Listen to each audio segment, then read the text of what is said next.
Selamat malam, Bapak Ibu saudara sekalian. Selamat berjumpa kembali dengan kami dari Restoration Christian Church di Los Angeles.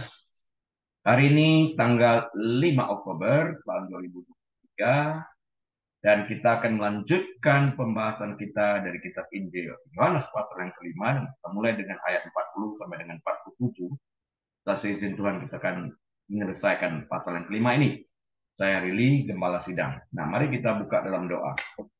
Tuhan Yesus, kami menyerahkan pembicaraan kami, pembahasan firman malam ini ke dalam tangan Kau. Tuntun kami dan setiap orang yang mendengar melalui YouTube dan juga live. Engkau berkati. Biarlah kami membuka pintu hati kami dengan selebar-lebarnya, agar setiap benih firman yang ditaburkan tumbuh di tanah yang subur. Terima kasih Bapak. Kami bersyukur dalam nama Tuhan Yesus. Amin. Baik, Bapak, Ibu, Saudara sekalian, kita buka Alkitab kita kepada Injil Yohanes pasal yang kelima, ayat yang ke-40 yang akan saya bacakan bagi kita sekalian.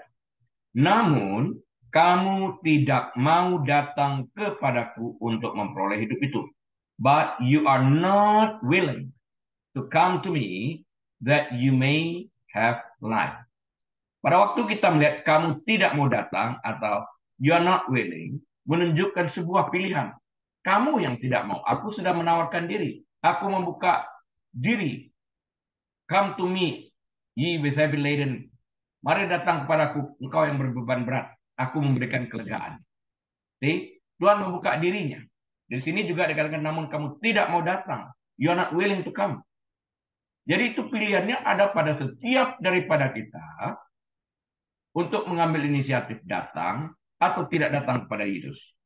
Mereka yang tidak mau menerima gagasan tertentu tidak dapat diyakinkan.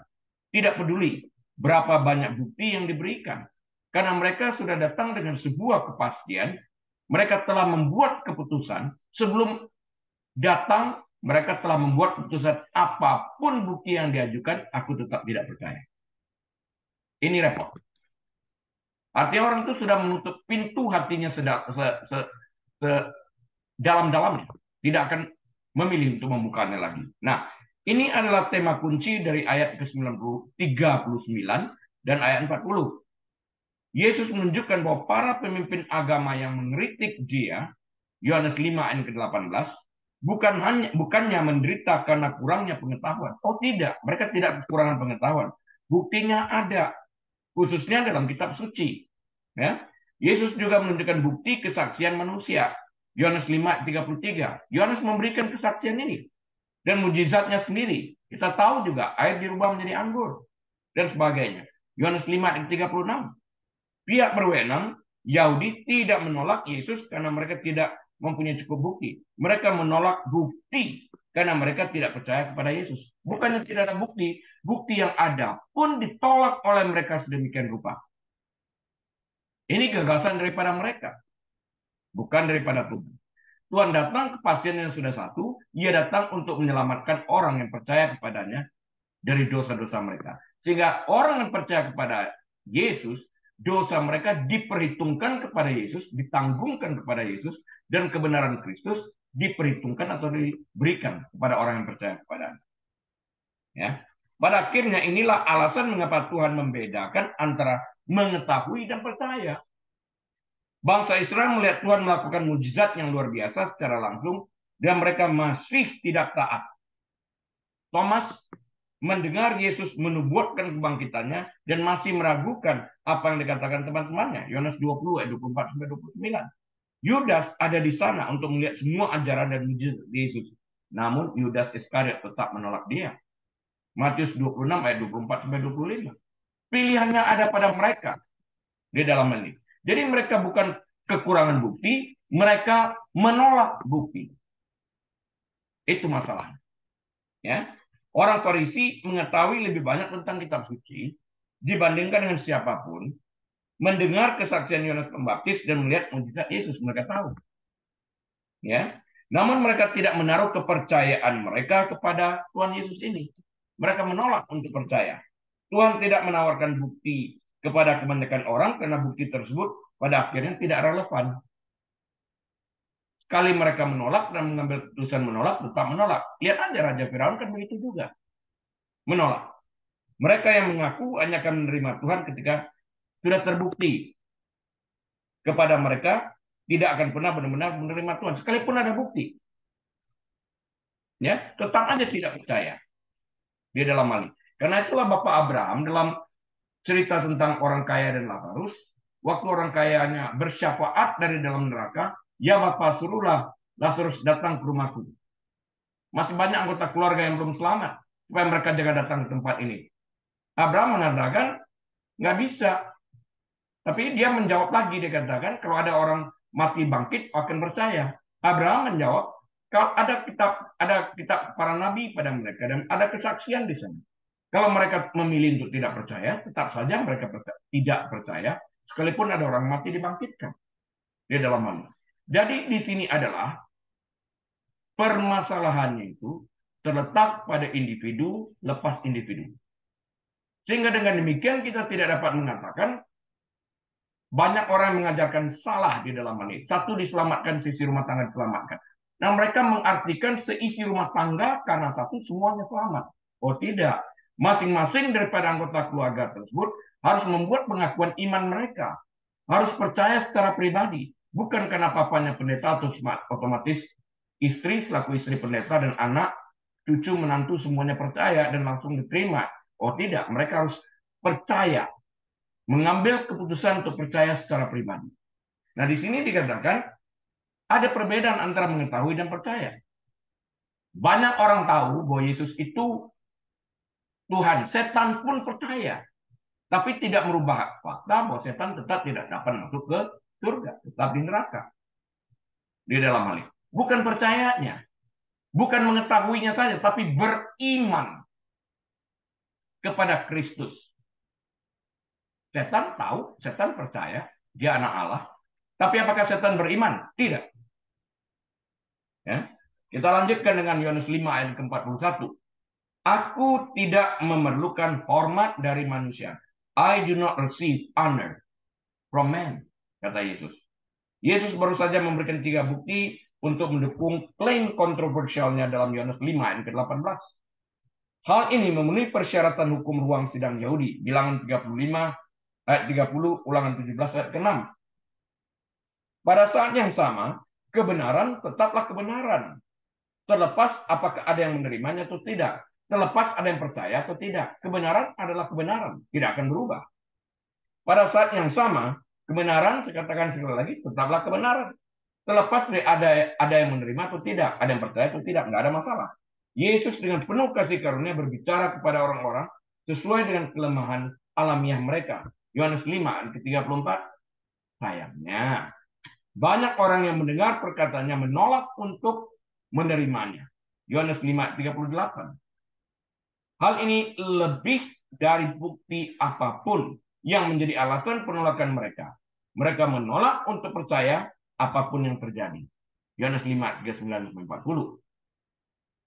Pernyataan Yesus di sini dibuat dalam konteks itu.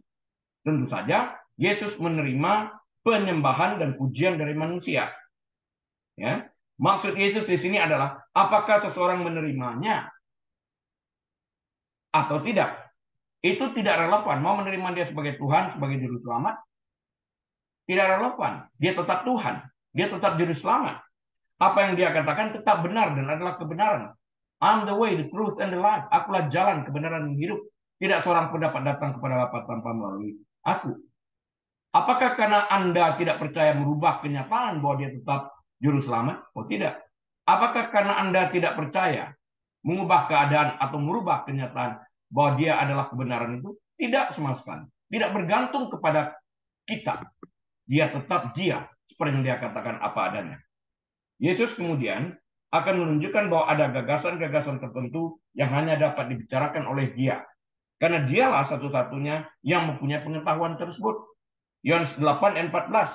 Hal ini dimaksudkan untuk melawan sebagian serangan para pemimpin agama Yahudi terhadap Yesus. Ya, ingat yang waktu lalu kita mengatakan hanya Yesus satu-satunya pribadi yang tidak menggunakan formula seperti para nabi. Para nabi mengatakan, "Thus says the Lord." Yesus tidak pernah mengatakan, "Thus says the Lord," because He is the Lord. Karena Dia Tuhan. Dia dalam hal ini. Dia mengatakan, verily, verily, I say unto you. Sesungguhnya aku berkata kepadamu. Atau amin, amin. Perkataan lainnya. Artinya, ini bukan amin pada penutup sebuah doa. Tapi dari awal. Verily, verily, I say unto you. Sesungguhnya aku berkata kepadamu. Atau amin, amin. Artinya dia mengatakan, setelah aku mengatakan verily, verily, I say unto you. Atau sesungguhnya aku berkata kepadamu. Semua kalimat yang datang setelah itu adalah kebenaran karena berasal dari dia. Bukan dari yang lain. Jadi dengan demikian dia mengatakan, I'm God, I'm the Lord. Verily I say unto you, this is the truth. Mana ada nabi dapat mengatakan seperti demikian? Demikianlah firman Tuhan. Paling demikian kan? Atau Allah berfirman. Atau that says the Lord.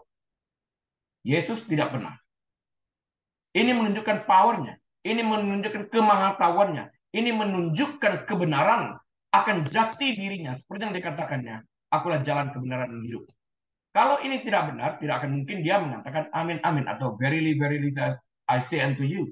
Atau sesungguhnya aku berkata kepadamu. Dia mempergunakan perkataan dalam bahasa Indonesia, sesungguhnya aku berkata kepadamu. Dia mempergunakan I am. Ya, aku berkata kepadamu. Perkataan I am atau aku di sini hanya dapat digunakan oleh Tuhan. Tidak oleh yang lain. Dia menggunakan ini, dia klaim dirinya itu equally God. That's it. Buktinya jelas di sana. Mungkin saja para pengkritik itu mengira Yesus marah karena mereka tidak menyetujui pesannya. Oh enggak. Kenapa dia mesti marah? Dia menyampaikan kebenaran. Kamu mau percaya? Oke. Nggak mau percaya? Oke. Tidak mengubah keadaan. Jangan berpikir, wah, karena kamu begitu tidak percaya kepadaku, marilah aku buru-buru kasih bukti. Nanti kalau enggak aku les Tuhan. Oh bukan. He will never become less God. Whatever your status is. Apapun status Anda, tidak mengubah fakta, dia tetap sama, tidak berubah. Langit bumi berlalu, firman-Nya tetap, dia tetap dia siapa adanya. Maksud Yesus di sini adalah bahwa dia tidak memerlukan persetujuan mereka, tidak pernah memerlukan persetujuan manusia. Dia mematuhi kehendak Bapa, baik orang-orang ini menerimanya atau tidak, nggak ada masalah. Karena mereka sudah memutuskan untuk menolak dia sejak awal, dukungan mereka tidak akan pernah datang. Pernah lihat ya orang datang ke dalam sebuah meeting, apapun yang dibicarakan, jawabanku tidak. Ngapain datang ke meeting? Ngapain? Ya, Anda kalau mau datang mendengarkan, datanglah dengan hati terbuka. Ada orang datang ke gereja dengan maksud menyerang. Ya, saya pernah melihat hal ini juga dan mengalami hal ini. Ada seseorang berkata kepada saya, Anda pastor kan? Iya, saya katakan. Semua orang yang ada di dalam gereja ini, yang datang ke gereja ini, adalah orang-orang munafik. Katanya. Lantas saya bertanya, bolehkah saya bertanya? Boleh katanya. Anda sedang duduk di mana? Katanya. Di luar gereja atau di dalam gereja? Di dalam gereja. Jadi Anda termasuk statement Anda sendiri bahwa semua orang yang berada dalam gedung ini munafik. Oh, saya bukan orang Kristen. Anda kalimatnya tadi, semua orang yang berada di dalam gedung gereja ini munafik tanpa mengatakan kecuali saya atau kecuali siapa. Nggak ada kan? Semua. Itu termasuk Anda yang berada di sini. Itu pernyataan saya. Dan kebenaran tidak dapat disanggah bahwa Yesus itu adalah kebenaran terlepas daripada kita percaya atau tidak percaya. Terlepas daripada orang Farisi yang menolak dia atau tidak. Nggak ada urusan. Dia adalah dia seperti yang dia katakan. Kesaksian manusia ada, kesaksian Bapa ada. Ya kan? Lengkap di sana. Kesaksian daripada mujizat juga ada. Ya. Kita lanjutkan dengan Injil Yohanes pasal yang kelima ayat 42. Tetapi tentang kamu, memang aku tahu bahwa di dalam hatimu kamu tidak mempunyai kasih akan Allah. But I know you. Wow. that you do not have the love of God in you. Itu dari kamunya sendiri. Allah adalah kasih. Kalau kamu tidak memiliki kasih Allah di dalam hatimu, di dalam kehidupanmu, maka Allah tidak bertahta di dalam kehidupanmu. Karena Allah adalah kasih. Bagi setiap orang Kristen yang mengaku Yesus adalah Tuhan, Jesus resides within you. Yesus ada dalam kehidupan kita. Yesus adalah kasih. Kalau kita tidak memiliki kasih, artinya Yesus tidak ada dalam kehidupan. Kasih itu harus mengalir. Kita harus mempunyai compassion terhadap orang-orang lain. Karena itu Allah mengingatkan kita, ampuni orang yang bersalah kepada kita, bentuk kasih. Berdoalah bagi orang yang mengutuki kita, berkati mereka. Itu bentuk kasih. Itu jelas di dalam hal ini. Beberapa kali saya mendengarkan kesaksian-kesaksian tentang ini. Ada anggota keluarga yang dibunuh, anaknya dibunuh. Ibu ini berkatakan, aku mengampunimu, karena Kristus telah terlebih dahulu mengampuni diriku. Permisi sama hakim, aku ingin mengangkat anak ini, mengadopsi anak ini, menggantikan anakku yang telah nggak ada. Itu luar biasa. Yang kemarin ini, saudara laki-lakinya, brothernya, dibunuh. Dia memberikan maaf. Dan kemudian minta izin kepada hakim. Sampai 2 kali. Please, izinkan aku memeluk wanitanya, yang adalah seorang polisi, yang menembak. Karena salah. Dia datang ke lantai 4, kalau saya nggak salah ingat. Padahal tempat tinggalnya di lantai 3. Nomor kamar sama. Cuma 143 sekian, dia punya 33. Dia nggak lihat itu. Dia lihat ada orang di dalam ruang tamu itu, di dalam living room, duduk sedang nonton televisi, dia keluarkan pistol, langsung tembak. Mati orang. Kemudian baru dia sadar bahwa itu salah rumah. Nah, saudara daripada orang yang meninggal ini memberikan pengampunan. Itu yang terbaik. Aku yakin saudaraku juga menginginkan ini. Kalau engkau datang kepada Tuhan hari ini, Tuhan pun akan memberikan pengampunan. Buka pintu hatimu. Dia rangkul wanita itu. Ini pengampunan. Ini kasih. Tidak semua kita dapat melakukan ini. Tapi dari kesaksian ini menunjukkan Tuhan itu hadir di dalam kehidupan orang-orang.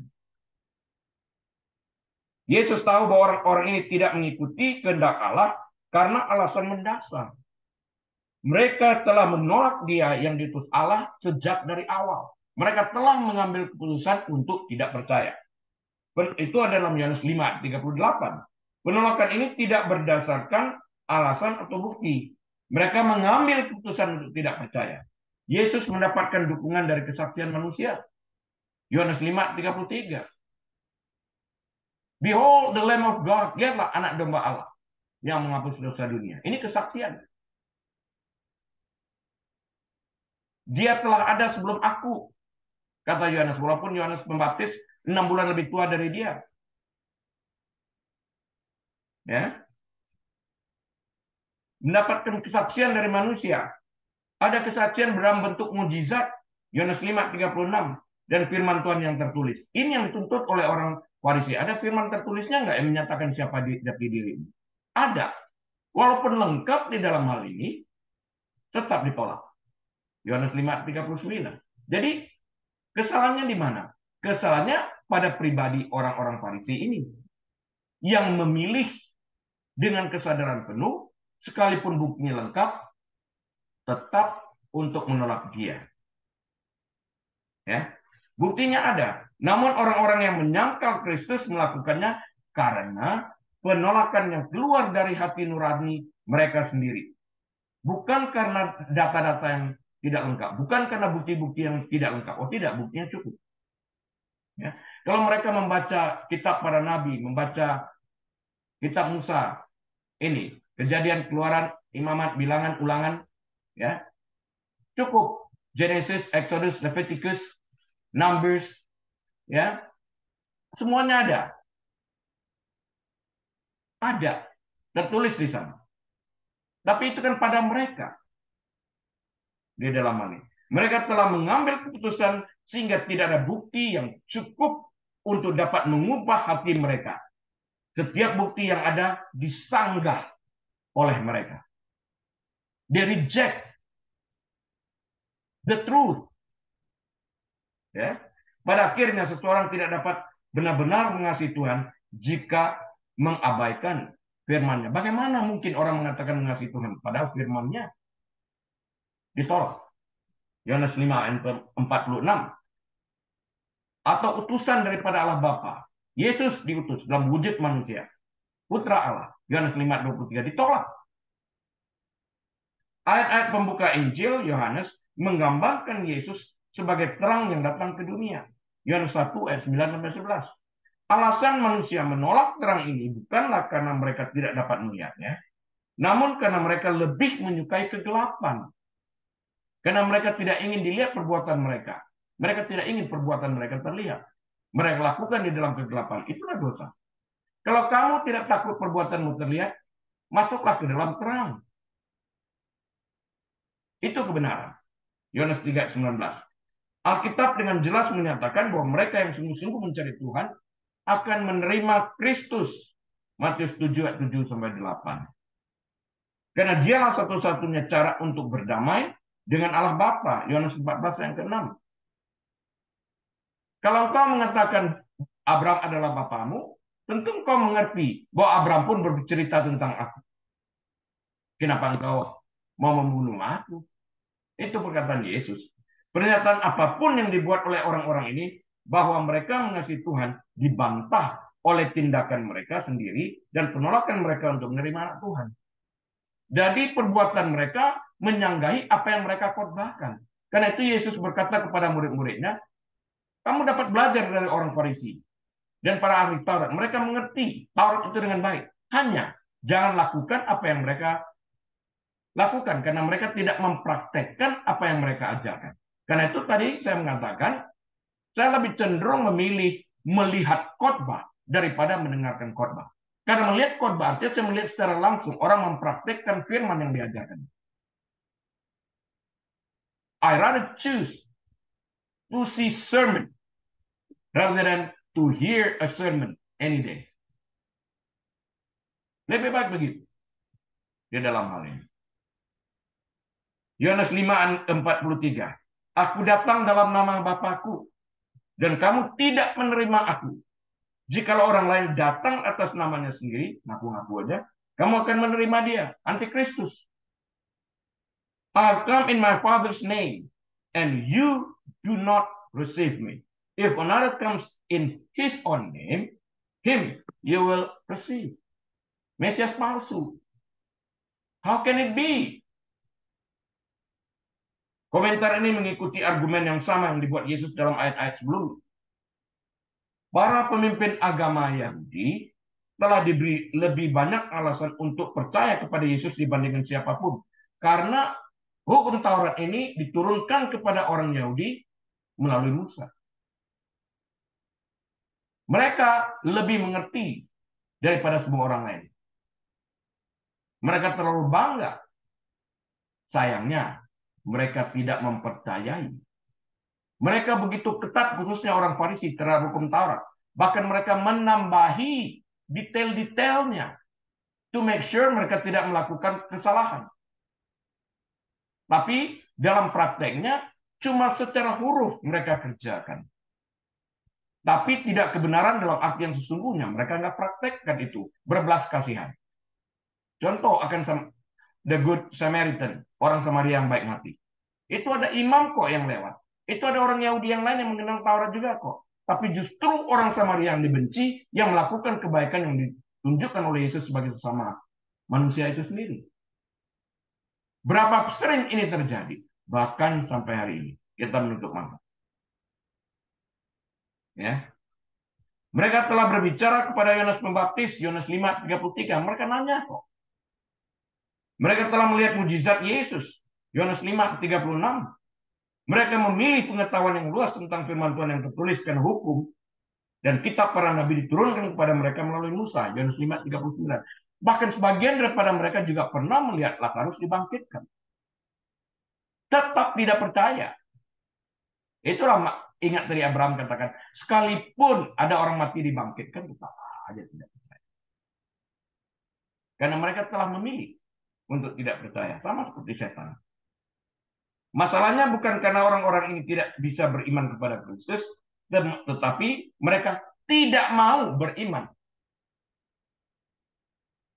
Ya, bukan tidak bisa beriman, tapi tidak mau beriman. Artinya pilihan. Bukan tidak bisa memakai baju itu, memilih untuk tidak mau. Kira-kira begitu. Yohanes 5:40. Di sini Yesus menunjukkan bahwa para pemimpin agama Yahudi bersedia menerima guru-guru palsu. Mereka bahkan meminta guru-guru palsu ini untuk menceritakan firman atau berkhotbah tentang hal-hal yang enak didengar oleh telinga mereka sendiri. Mereka senang mendapat persetujuan dari orang lain dan guru gadungan lainnya. Ya, namun mereka tidak mau mengikuti bukti yang diberikan Tuhan untuk mengambil kesimpulan yang benar. Itu dia. Ketika orang lain yang lebih rendah datang, mereka diterima. Ketika Yesus datang dalam nama Allah Bapa, orang-orang ini menolak dia. Guru palsu, oke lah. Selama kamu bercerita untuk menyenangkan telinga saya. Ini icing iya. Ngapain? Ya, ini bukan masalah pikiran ya, bukan. Mereka orang pintar kok. Tapi masalahnya mengenai apa? Masalahnya mengenai kemauan untuk percaya. Masalahnya pilihan di sini.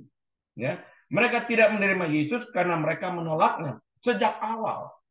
Terlepas dari alasan apapun yang mereka ajukan. Bukan karena mereka kekurangan informasi. Oh tidak. Mereka menolak.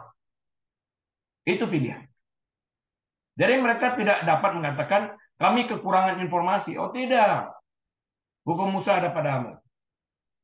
Yohanes 5:44 kita lanjut. Bagaimanakah kamu dapat percaya? Karena tanya, bagaimanakah kamu dapat percaya? Kamu yang menerima hormat seorang dari yang lain dan yang tidak mencari hormat yang datang dari Allah yang Esa. How can you believe who receive honor from one another and do not seek the honor that comes from the only God? Kencang ini ayat. Ya. Komentar ini sesuai dengan tema ayat 43. Para pemimpin agama yang menolak Yesus melakukannya dengan cara yang sangat munafik. Mereka sangat menekankan tradisi. Berkali-kali.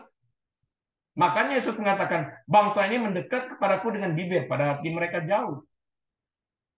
Marah kalau Yesus menyembuhkan orang pada hari Sabat. Kenapa langgar hari Sabat? Marah kalau orang memetik gandum pada hari Sabat di ladang. Nggak boleh. Munafik. Tapi kalau domba mereka, lembu mereka jatuh di parit, boleh. Itu dia. Ya. Mereka sangat menekankan tradisi. Maka Yesus kecam. Demi tradisi kamu mengabaikan firman Tuhan, perintah Tuhan. Nggak boleh. Ya, mereka sangat menekankan tradisi yang hanya merupakan gagasan manusia. Mereka menempatkan diri mereka lebih tinggi daripada orang lain. Mereka selalu ingin dihormati. Mereka ingin duduk di tempat VIP.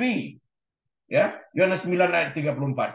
Mereka mengakui atau mengaku mempunyai pengetahuan yang luas. Yohanes 9 ayat 28 sampai 29. Namun mereka menolak bukti yang berhubungan dengan Yesus karena mereka menolak untuk percaya kepadanya. Yohanes 5 39 40.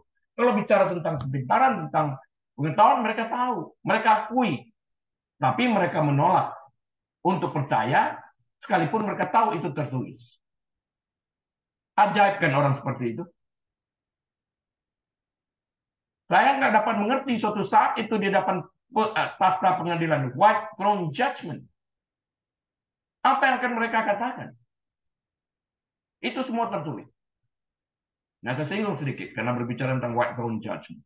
White throne judgment itu berlaku tempat pengadilan bagi orang yang tidak percaya.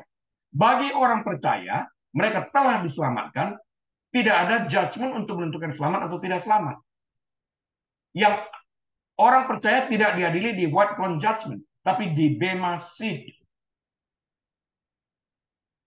Apa yang diadili? Perbuatan mereka untuk menentukan jenis mahkota yang akan diberikan. Bukan lagi tentang keselamatan. Karena mereka telah selamat pada detik mereka membuka hati mereka beriman kepada Kristus. Saat itu, hidup kekal mereka sebetulnya dimulai pada detik itu, dan itu berkelanjutan pada waktu mereka menghembuskan napas mereka terakhir di dunia ini beralih kepada kekekalan di sana. Kekekalan itu sendiri dimulai pada detik mereka menerima Yesus sebagai Tuhan dan Selamat mereka. Detik pada saat mereka beriman kepada Yesus, dan itu berkelanjutan sampai kekekalan itu sendiri. Ya.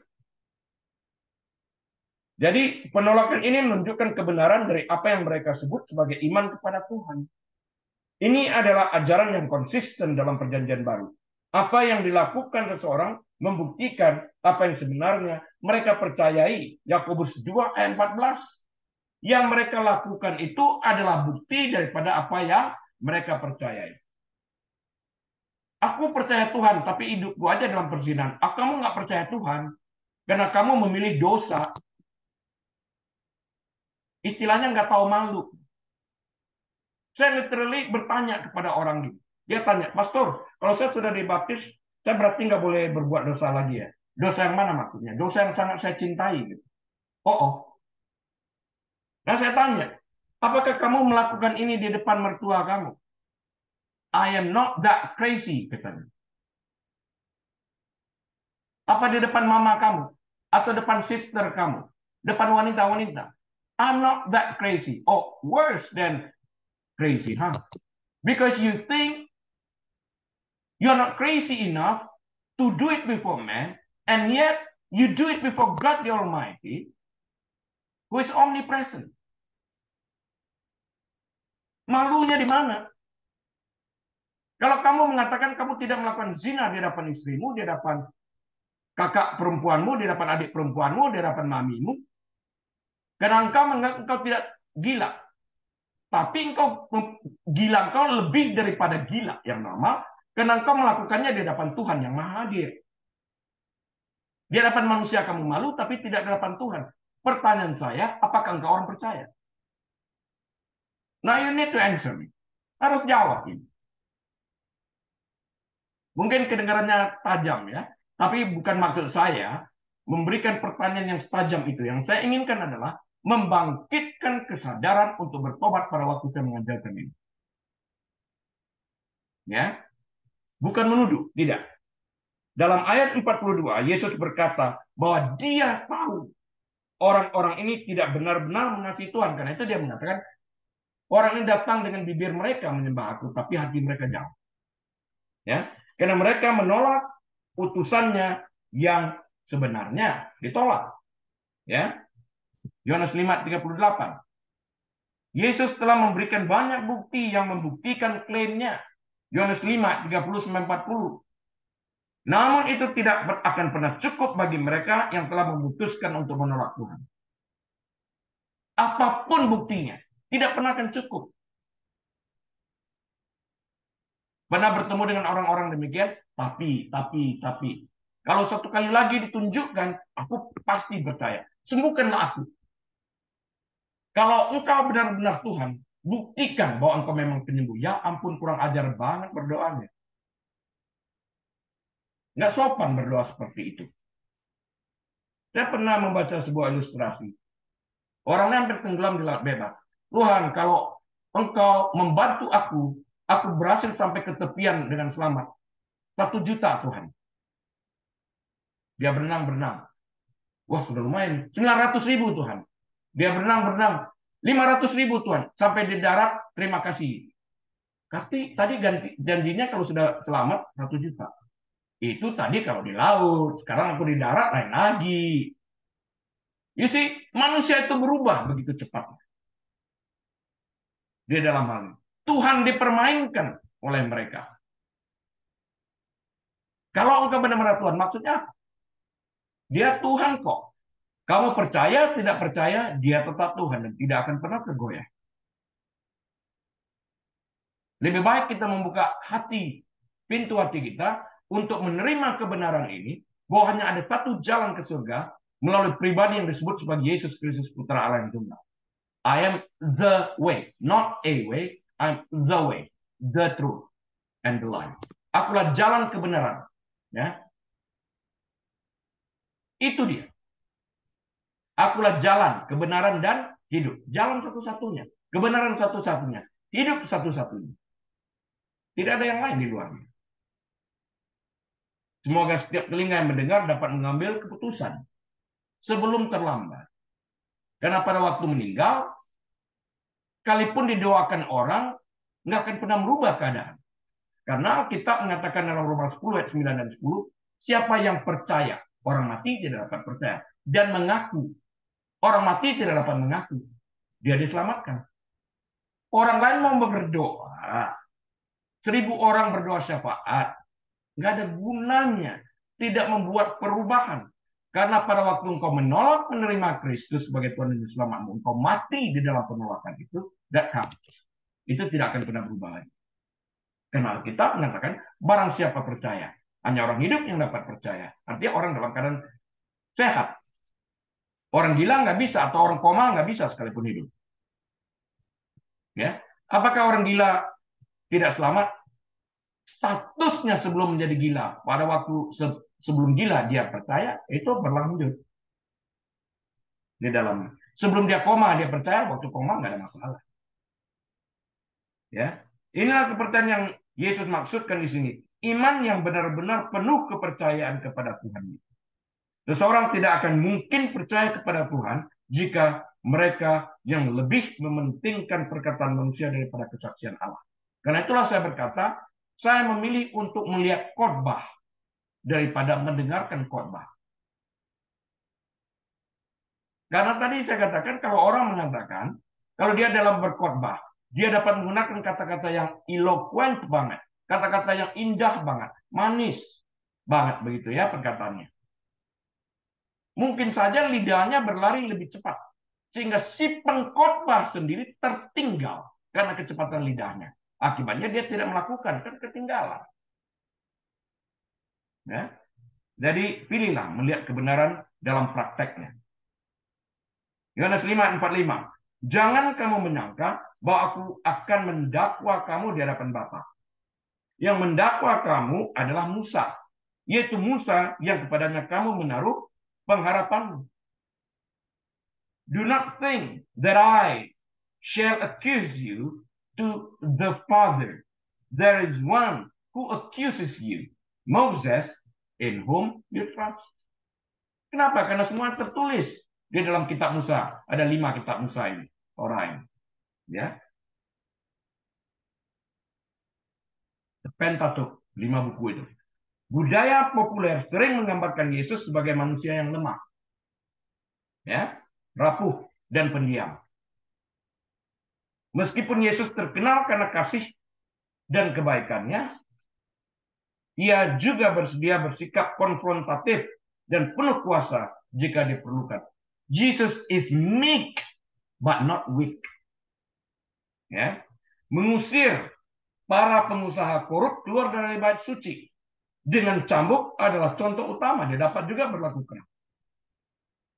Dia juga dapat mengatakan kamu keturunan ular beludak, atau kepada orang Farisi kamu ibarat kuburan yang luarnya dicat putih, dalamnya kotor, bau, menjijikkan. Menyembuhkan dengan sengaja pada hari Sabat untuk memancing reaksi daripada orang-orang Farisi yang munafik adalah hal lain yang menunjukkan keperkasaannya di dalam hal ini. Ya. Di sini Yesus menunjukkan lebih banyak bukti bahwa dia tidak sepenuhnya pasif. Dia penuh dengan cinta kasih. Dia mengubah air menjadi anggur pada saat dibutuhkan. Orang-orang Farisi menganggap diri mereka ahli mutlak dalam hukum Musa. Ini adalah identitas mereka. Membanggakan diri. Ibaratnya mereka adalah orang narsis. Everything is about them. Semua tentang mereka. Di sini Yesus menyampaikan kritiknya terhadap orang-orang ini secara sangat pribadi. Yesus telah menunjukkan bahwa kesaksian manusia dan mujizat-mujizatnya merupakan bukti yang mendukung pelayanannya. Yohanes 5:30-36.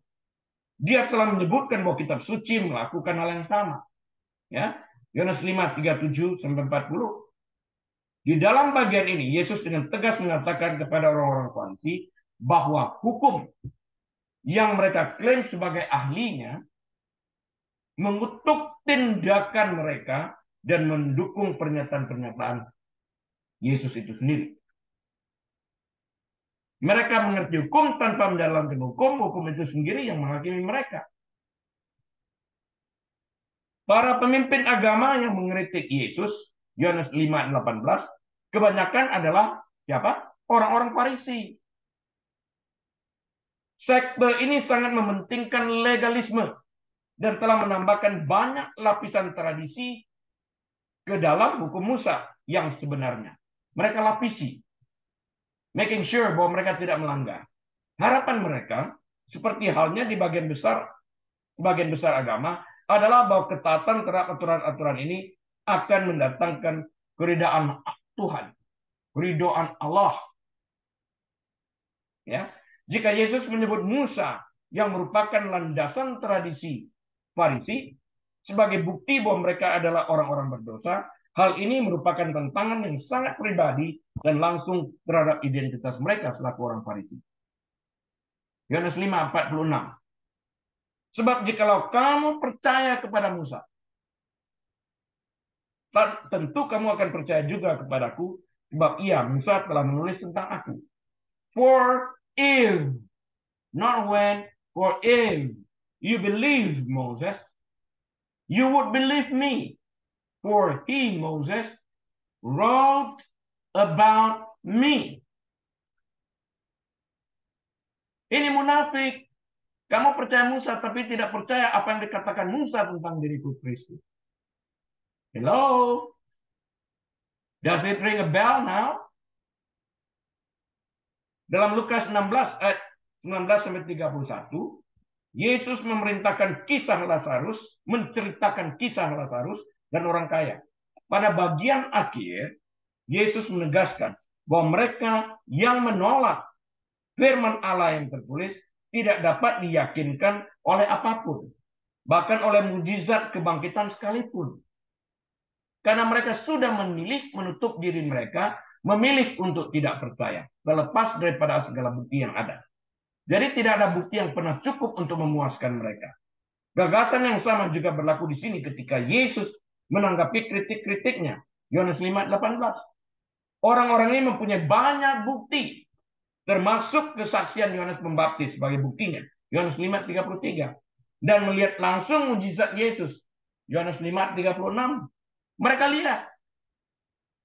Yang lebih penting lagi, orang-orang ini adalah ahli-ahli yang terlatih dalam kitab suci Yahudi. Terlatih dan mengerti hukum Taurat. Mereka mengetahui hukum Musa. Mereka menguasai hukum Taurat ini. Kelima buku ini. Namun mereka menolak Yesus dan pesannya sekalipun tertulis di dalam kitab suci mereka. Hal ini bukan disebabkan oleh ketidaktahuan. Bukan disebabkan karena kurangnya data-data. Bukan disebabkan karena kurangnya informasi. Bukan disebabkan karena kurangnya kesaksian. Melainkan karena penolakan yang disengaja untuk melihat kebenaran. Yohanes 5:39-40. Yesus membuat kritiknya terhadap para pemimpin agama setempat menjadi sangat bersifat pribadi. Karena itulah Yesus mengatakan, berbahagialah orang yang percaya sekalipun tidak melihat. Itu iman. Mereka mengaku percaya pada kata-kata yang ditulis Musa. Mengakunya seperti itu. Yesus menyebut klaim mereka bohong. Karena kalau mereka betul-betul percaya kepada apa yang ditulis Musa, tentu mereka percaya terhadap dia. Percaya dia yang diceritakan di dalam hukum Musa ini, dalam kitab Musa ini. Karena perjanjian lama menubuatkan Yesus dan orang-orang Farisi menolak menerima dia. Yohanes 5:38-40. Baca, semua tertulis. Mereka tidak benar-benar ingin mengetahui kehendak Allah. Mereka lebih mementingkan peraturan dan hukum manusia. Matius 15 ayat 6-9. Bahkan dalam perjanjian baru pun Yesus mengecam ini. Di dalam, jangan pernah sampai engkau berkata, apa yang ada padaku yang dapat aku berikan kepada Tuhan telah aku jangan sampai engkau berkata, apa yang ada padaku yang dapat aku berikan kepada orang tuaku telah aku berikan kepada Tuhan. Munafik. Kemanusiaan itu di atas itu. Yang penting itu bukanlah persembahannya. Yang penting itu adalah ketaatannya itu. Itu yang dikatakan Tuhan. Hormati orang tuamu. Orang tuamu lagi sakit. Engkau tidak dapat membawa persembahan karena uang yang dibutuhkan untuk berbiaya rumah sakit tidak cukup. Karena itu engkau harus mengambil uang dari yang tadinya ingin engkau persembahkan kepada gereja. Itu sah. Itu sah. Tuhan mengajarkan itu. Lukas 5 ayat 47. Tetapi jikalau kamu tidak percaya akan apa yang ditulisnya, bagaimanakah kamu akan percaya akan apa yang kukatakan? Ya. But if you do not believe his writings, maksudnya Moses writings, how will you believe my words? Kalau engkau tidak percayakan apa yang dikatakan Musa, sekalipun bibirmu mengatakan percaya, bagaimana engkau dapat percaya akan apa yang aku sebagai putra Allah yang tunggal katakan kepadamu? Ada kalanya para kritikus Alkitab meminta bukti, khususnya dalam bentuk mujizat. Jika Tuhan mau membuktikannya sendiri, aku akan percaya. Kata mereka yang skeptis. Tapi apakah mereka percaya? Ya tidak. Biasanya ini berarti keajaiban yang bersifat pribadi dan khusus. Mencari keuntungan terhadap diri sendiri. Dalam ayat ini, Yesus menyelesaikan penghancuran total klaim ini. Alkitab tidak pernah meminta kita untuk menyatakan iman yang buta. Dalam ayat ini, Kristus telah memberikan 3 bukti yang mendukung pelayanannya. Masalahnya bukan pada bukti yang kita miliki, tapi pada apakah kita mau menerima kesimpulan yang tidak kita sukai atau yang kita sukai. Apakah kita hanya memilih yang kita sukai saja dan membuang yang tidak kita sukai? Karena kita memilih kita tidak mau percaya, apakah itu mengubah kenyataan bahwa Yesus itu tetaplah Tuhan? Tidak mengubah. Dalam kasus para pemimpin agama Yahudi setempat, mereka menolak untuk percaya kepada Yesus Kristus. Yohanes 5, 39-40. Mereka tidak memiliki bukti bahwa Yesus bukan Tuhan. Artinya mereka dengan sengaja menolak kebenaran bahwa Yesus adalah Tuhan. Mereka tidak ada bukti yang menyanggah keilahian Yesus. Mereka tidak memiliki bukti yang mengatakan bahwa Yesus itu bukan Tuhan. Tidak. Tapi mereka memilih untuk tidak percaya sekalipun buktinya ada. Ya. Ada 500 orang tuh yang menyaksikan kenaikan Kristus ke surga. Ada begitu banyak orang menyaksikan kebangkitan. Ya. Menurut Alkitab, setiap orang yang diberikan cukup bukti bahwa mereka tidak mempunyai alasan untuk tidak mencari Tuhan. Melihat yang tidak mencari Tuhan, mereka yang tidak mencari Tuhan dengan jujur dan terbuka tidak akan mempercayai kebenaran. Mereka selalu memiliki alasan yang dicari-cari untuk menolak kebenaran. Ya, alam pun dapat berbicara kepada kita menurut kitab Mazmur. Ya, tentang siapa dia. Ayat ini mengungkapkan hal yang sama dengan kisah orang kaya dan Lazarus dari Lukas 16 ayat 19-31. Di sana Yesus menegaskan bahwa mereka yang menolak firman Allah yang tertulis tidak akan menerima apapun. Bahkan ketika diperlihatkan sebuah mukjizat sekalipun, bahkan ketika melihat kebangkitan, mereka akan selalu mencari alasan untuk menolak. Ini adalah sifat manusia. Israel menyaksikan sendiri mukjizat Allah, namun tetap tidak mentaatinya. Bilangan 14 ayat 20-23. Nehemia 9 ayat 16-17. Mazmur 78 ayat 11-12. Thomas ragu meskipun ia mengalami sendiri pengalamannya dan kesaksian teman-temannya. Yohanes 20 24-29. Yudas Iskariot adalah murid Yesus, namun mengkhianati Yesus. Matius 26 ayat 24-25. Mengetahui saja tidak sama dengan percaya. Dan pengetahuan tidak sama dengan iman.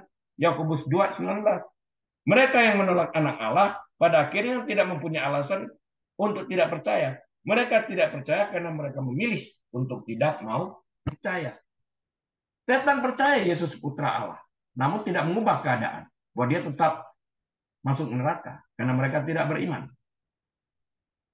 Kita perlu melihat ini, saudara, sebagai penutupnya. Saya ingin menambahkan di sini. Semua agama itu sama. Kalau kita berbicara tentang agama, setiap agama mengajarkan yang baik. Dan pemimpin agama-agama yang ada itu semuanya mati dan tidak pernah dibangkitkan kecuali Kristen. Yesus mati dan dia bangkit kembali. Agama adalah usaha manusia untuk menemukan jalan ke surga. Mereka menceritakan tentang surga. Mereka menceritakan tentang Allah. Masalahnya adalah mereka tidak datang di surga dan tidak pernah melihat surga. Dan mereka tidak pernah berjumpa dengan Tuhan, apalagi melihat Tuhan. Bagaimana mereka dapat menceritakan atau menggambarkan siapa Tuhan? Yesus, menurut Alkitab, datang dari surga. Dia bersama-sama dengan Bapa sebelum segala sesuatu dijadikan. Jadi dia mempunyai kualifikasi untuk menceritakan Allah itu. Dan karena dia datang dari surga, dia memiliki kualifikasi untuk menunjukkan jalan ke surga itu. Ya, kekristenan itu dengan demikian bukan usaha manusia. Di sini bedanya, kekristenan itu adalah usaha Tuhan. Dengarkan saya baik-baik. Kalau agama usaha manusia, kalau kekristenan adalah usaha Tuhan untuk membawa manusia yang terhilang masuk kembali ke dalam kerajaan Allah. For God so loved the world that he gave his only begotten Son. Whosoever believe in him shall not perish but have everlasting life. Yohanes 3:16. Ini bukti bahwa kekristenan itu dimulai oleh Tuhan, bukan oleh manusia. Tuhan Yesus memberkati. Kita berdoa. Tuhan Yesus, hamba-Mu telah berhenti berbicara, hamba berdoa agar Roh Kudus tetap berbicara melalui YouTube. Sehingga setiap telinga yang mendengar diberikan pencerahan. Dan setelah mereka mengerti, bukan hanya sekedar mengerti, mereka mengambil tindakan untuk percaya dan membuka pintu hati mereka menerima Yesus sebagai Tuhan dan Selamat mereka, dan mereka pun dapat diselamatkan dan nama mereka tercatat dalam kitab kehidupan. Bagimu segala kemuliaan saat ini sampai selama-lamanya. Di dalam nama Tuhan Yesus kami berdoa. Amin. Baik Bapak Ibu Saudara sekalian, atas izin Tuhan kita akan berjumpa kembali minggu depan. Tuhan Yesus memberkati. Saya Harili, mohon diri. Shalom.